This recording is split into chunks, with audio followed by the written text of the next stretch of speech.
السلام علیکم ورحمۃ اللہ وبرکاتہ۔ الحمدللہ کفا وسلام علی عبادہ الذین اصطفیٰ، اما بعد۔ محترم ناظرین کرام، تحفہ رمضان کی آج کی نشست میں آپ حضرات کا استقبال ہے۔ آج کی نشست کا موضوع ہے شب قدر، پوری سورہ ہی اسی کے اوپر ہے۔ اعوذ باللہ من الشیطان الرجیم، بسم اللہ الرحمن الرحیم۔ انا انزلناہ فی لیلۃ القدر وما ادراک ما لیلۃ القدر، لیلۃ القدر خیر من الف شہر، تنزل الملائکۃ والروح فیہا باذن ربہم من کل امر، سلام ہی حتی مطلع الفجر۔ شب قدر کی عبادت ہمارے لیے گناہوں کا کفارہ ہے۔ ہم اور آپ جو عبادت کریں گے اس میں بڑا فائدہ ہے۔ شب قدر جو ہے وہ آخری 10 دنوں کی طاق راتوں میں ہے۔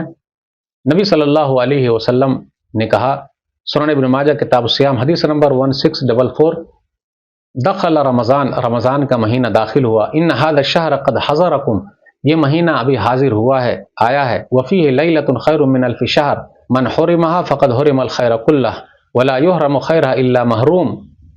1000 مہینے کی عبادت سے بہتر ہے جو محروم رہا اس رات سے، بھلائی سے محروم رہا، اور محروم ہی بھلائی سے محروم رہتا ہے۔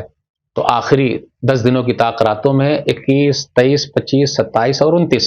صحیح بخاری کتاب فضل لیلۃ القدر حدیث نمبر 2017، تحروا لیلۃ القدر فی الوتر من العشر الاواخر من رمضان، رمضان کی آخری 10 دنوں کی طاق راتوں میں تلاش کرو۔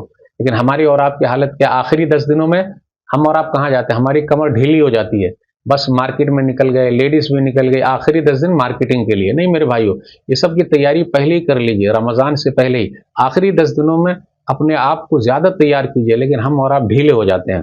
نبی صلی اللہ علیہ وسلم کی حالت کیا تھی؟ صحیح بخاری کتاب فضل لیلۃ القدر حدیث نمبر 2024، ام المومنین عائشہ رضی اللہ تعالیٰ عنہ کہتی ہیں، کان النبی صلی اللہ علیہ وسلم اذا دخل العشر شد مئزرہ واحیا لیلہ وایقظ اہلہ، کہ رمضان کا جب آخری 10 دن داخل ہوتا تو نبی صلی اللہ علیہ وسلم کمر کس لیتے، رات بھر جاگتے اور اپنے گھر والوں کو بھی جگاتے۔ اس لیے گھر والوں کو بھی جگائیے تاکہ وہ بھی عبادت کریں۔ اللہ سے دعا ہے کہ اللہ تعالی ہم لوگ کو شب قدر سے زیادہ سے زیادہ فائدہ اٹھانے کی توفیق دے، آمین۔ والسلام علیکم ورحمۃ اللہ وبرکاتہ۔